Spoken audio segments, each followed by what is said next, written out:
Episode 24 कन्या राशि वाला लड़का। ये बहुत ही चौंकाने वाली बात थी। एक सीधी धमकी जो उस डब्बे में थी। कुछ लोगों के साथ ट्रेनिंग कैंप जाऊं और आपको ये वहां दूं। हे भगवान, ये उसके साथ ऐसा कैसे कर सकता था। विधि ने गुस्से में अपने दांतों को पीस लिया। मोहित को अच्छी तरह पता था कि वो उससे ये नहीं लेगी, इसलिए उसने इसका पूरा ध्यान रखा कि किसी भी हालत में वो उसके इस गिफ्ट को ले ले। उसने चिढ़ते हुए डब्बा ले लिया और उस नौकर से कहा, अपने छोटे मालिक को मेरा थैंक यू कहना।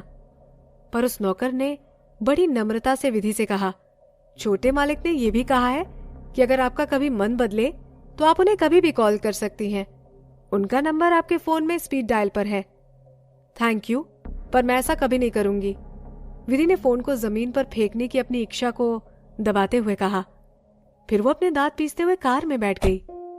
जब वो ट्रेनिंग कैंप लौटी तो उसने देखा कि वहां बहुत कुछ बदल चुका था। अब रोहन का शिव नाम का एक स्ट्रीट डांस पार्टनर था। शिव के गहरे काले बाल, कोमल आंखें और एक ब्लैक एक्सप्रेशन वाला चेहरा था, पर वो कूल था और लड़कियां उस पे मरती थी। वो यहाँ टाइम्स म्यूजिक से ट्रांसफर होकर आया था और प्रिया वेवे डांस से उसके बदले वहां गई थी। विधि के मन में उसके लिए कुछ अलग ही चिंताएं थी। टाइम्स म्यूजिक की ट्रेनिंग सबसे अच्छी थी, पर सबसे कठोर भी थी। वहां के ट्रेनीज के बीच कंपटीशन बहुत ज्यादा था। वहां एलिमिनेशन भी बहुत ज्यादा हुआ करते थे और हर साल प्रेशर की वजह से लोगों की सुसाइड करने की खबरें आती रहती थी। उसे चिंता थी कि प्रिया ये सब झेल भी पाएगी या नहीं।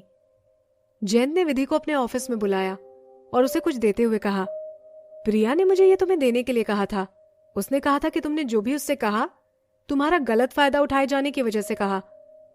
तुम्हारा मूड खराब था। इसका मतलब ये नहीं कि तुम उसकी दोस्त नहीं। वो जहां भी जाएगी तुम्हें एक दोस्त की तरह सपोर्ट करेगी। वो उम्मीद करती है कि तुम दोनों ही अपनी अपनी जिंदगी में अच्छा करो। विधि ने अपने हाथ पर रखे 4 पत्तों वाले पेंडेंट की ओर देखा और उसे अपने दिल में एक हल्का सा दर्द महसूस हुआ। प्रिया एक प्योर और सिंपल बच्ची थी जो विधि के इतने बुरे व्यवहार के बावजूद उसके साथ इतने अच्छे से पेश आ रही थी। उसने कहा, प्रिया से कहिएगा कि वो अपना ध्यान रखे। फिर उसने कुछ देर तक रुककर कहा, नहीं, छोड़ दीजिए।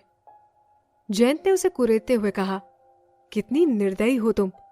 तुम्हें अच्छी तरह पता था कि वो तुम्हें पसंद करती है, तब भी तुमने उसके साथ ऐसा क्यों किया? तो फिर आप मुझसे क्या चाहते हैं? रोते और गिड़गिड़ाते हुए उसे ये कहूं कि मैं गलत थी और चलो फिर से दोस्त बन जाए? विधि ने अपनी आवाज की चिढ़ को छुपाया और फिर कहा, चेयरमैन जयंत, ये मेरा पर्सनल मैटर है, इसलिए मैं आपको परेशान नहीं करूंगी। एक दोस्त किसे नहीं चाहिए होता? कौन नहीं चाहता कि कोई उसका ध्यान रखे? पर विधि ऐसा नहीं कर सकती, कभी भी नहीं। तब से उसने अपनी जिंदगी में अकेले ही चलने का सोचा। जब कोई चिंता और फिक्र नहीं होगी तो कोई भी डर नहीं होगा। और इस तरह कुछ दिन बीत गए। विधि ने अपने दिन एकांत में बिताए, चाहे वो प्रैक्टिस हो, खाना खाना हो या सोना। इसके अलावा वो कभी कभी अनिरुद्ध के रिकॉर्डिंग स्टूडियो में उसकी मदद करने जाया करती थी, चाहे वो रिकॉर्डिंग में असिस्ट करना हो या स्कोर्स को ऑर्गेनाइज करना। कभी कभी वो अनिरुद्ध के साथ उसके पीछे पीछे जाया करती और लोगों के साथ उसके प्लान्स और प्रपोजल्स के डिस्कशंस को सुनती थी। वो काम विधि के काम से अलग थे, पर वो थे बहुत ही सुंदर और एलिगेंट। अलग अलग जगहों पर जाकर उस तरह एक्सप्लोर करने के बाद उसने बहुत सी नई चीजों के बारे में सीखा और उसने उन्हें अपनी आवाज में शामिल भी किया। धीरे धीरे वो विधि की अपनी स्टाइल में बदल गई। अनिरुद्ध के हिसाब से अब विधि की आवाज और भी क्लियर और डिस्टेंट सुनाई दे रही थी। ऐसा लगता था जैसे कोई बारिश को एक क्रिस्टल क्लियर ग्लास से देख रहा हो, बिल्कुल सिंपल और सुंदर। ये तुम्हारे चेहरे से भी मैच कर रहा है, अनिरुद्ध ने कहा। उसने विधि की ओर एक इनविटेशन कार्ड आगे बढ़ाया, समय आने पर यहां तुम मेरे साथ चलोगी। विधि ने इनविटेशन को बड़े ध्यान से पढ़ा। गोल्डन बॉर्डर के साथ डार्क रेड रंग का ये वेलवेट कार्ड उसको कुछ जाना पहचाना लग रहा था। ये तो एनुअल सेरेमनी थी जिसे देश के सबसे पॉपुलर म्यूजिक कंपनी और टीवी स्टेशन होस्ट करते थे। हर साल वे इंडस्ट्री के बड़े बड़े सिंगर, प्रोड्यूसर और सॉन्ग राइटर्स को इनवाइट किया करते थे। ये एक शानदार इवेंट था जिसे गेट टुगेदर की तरह माना जाता था। वहां वो हर साल जाया करती थी, पर उसने वहां कभी भी अनिरुद्ध को नहीं देखा था। आप इस तरह के इवेंट्स में ज्यादा इंटरेस्टेड नहीं लगते, तो फिर इस बार क्यों? उसने पूछा। इस तरह के इवेंट्स एक हेडेक की तरह है। अनिरुद्ध ने अपना मुंह सिकोड़ा और अपनी कॉफी पीते हुए कहा, वहां बहुत भीड़, हल्ला, बहुत ही ज्यादा गंदगी होती है। उसने कुछ देर रुककर फिर कहा, सच, बहुत ही ज्यादा गंदगी होती है। उसकी बात सुनकर विधि हल्का सा हंसी। साफ सफाई के लिए अनिरुद्ध बहुत ही ज्यादा ऑब्सेस्ड था। उसके साथ रहते हुए विधि को इसका पता चला था। वो अपने ऑफिस को हर रोज सैनिटाइज करता था, अपने खाने की थाली और ग्लास खुद लाता था और टिश्यू पेपर कभी इस्तेमाल नहीं करता था। उसकी जगह वो रुमाल इस्तेमाल करता था, जिसे वो अपने साथ हर जगह लेकर जाता था। विधि ने सुना था कि वो कन्या राशि का था। उसने नाखुश होते हुए तिरछी नजरों से विधि की ओर देखा और कहा, तुम्हें क्या लगता है मैं यहां जाना चाहता हूं?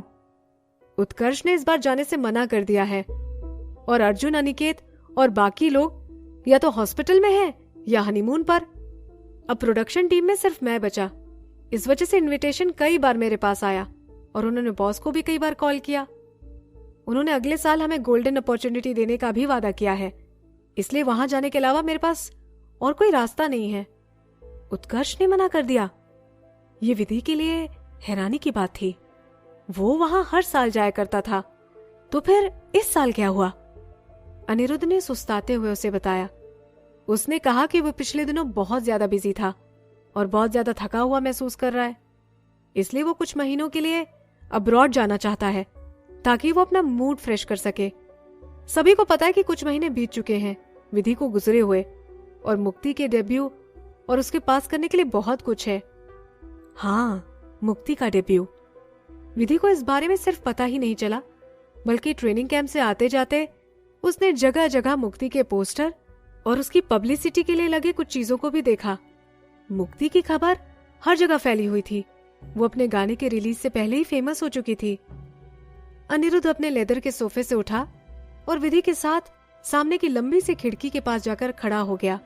बाहर सड़क पर बहुत ज्यादा चहल पहल थी और वहां एक विशाल एलईडी स्क्रीन पर मुक्ति नजर आ रही थी। वो विधि की समान लग रही थी, पर मुक्ति में वो बात नहीं जो उसकी बहन में थी। वहीं विधि बहुत ही सुंदर थी और उसमें ये काबिलियत थी कि वो लोगों को उससे प्यार करने पर मजबूर कर दे। ये उसके करंट स्टेट को सूट करता है। अनिरुद्ध ने अपनी कॉफी पीते हुए कहा। क्या? विधि ने हैरान होकर पूछा। विधि की बेबस और अकेली बहन, लोगों को उसके लिए दुख होता है। उसने उसका तिरस्कार करते हुए कहा। ऐसा लगता है कि आपको मुक्ति पसंद नहीं, विधि ने अनिरुद्ध से पूछा। अनिरुद्ध ने मना नहीं किया। विधि भले ही गुस्से वाली थी, पर उसने कभी भी लोगों के सामने खुद को कमजोर नहीं दिखाया। उसने जो भी पाया वो अपनी हिम्मत और ताकत से पाया। मुक्ति अलग है। वो अपनी बहन की रेपुटेशन का फायदा उठाकर शॉर्टकट ले रही है। विधि चुप रही। अनिरुद्ध को बिल्कुल भी नहीं पता था कि यहां तक पहुंचने के लिए मुक्ति ने क्या क्या किया था। वो अपनी बहन की रेपुटेशन का फायदा भले ही उठा रही हो, पर यह शॉर्टकट विधि ने बड़ी मेहनत से बनाया था। वो ना तो लकी थी और ना ही ये रास्ता उसके लिए आसान था। अब जब वो इस बारे में सोचती है तो उसे लगता है कि मुक्ति ने इसकी प्लानिंग बहुत पहले से शुरू कर दी थी। जिस साल आरव ने उन्हें गोद लिया, मुक्ति 9 साल की थी और बहुत बीमार थी। उसके अच्छे से अच्छे इलाज के लिए मुक्ति को अब्रॉड भेज दिया गया था। मुक्ति को जन्म से ही दिल की बीमारी थी, जिसका पूरी तरह से ठीक होना बहुत ही मुश्किल था। पर अब वो और भी मुश्किल था क्योंकि पहले से बहुत ही ज्यादा देर हो चुकी थी। उस वक्त मुक्ति को बहुत सारी दवाइयों और सर्जरी पर रखा गया था। इस वजह से मुक्ति इतने दर्द से गुजरी थी कि जिसके बारे में कोई सोच भी नहीं सकता था। आरव विधि को मुक्ति से बहुत कम मिलने देता था। वो चाहता था कि विधि की प्रैक्टिस में कोई देरी ना हो और वो मुक्ति की हालत देखकर अकेले में ना रोए। इसलिए वो उसकी जगह मुक्ति के पास जाता था। वो कभी उसे कहानियां सुनाता तो कभी कभी छोटे छोटे गिफ्ट देता। विधि को पता नहीं चला कि कब मुक्ति आरव से प्यार करने लगी।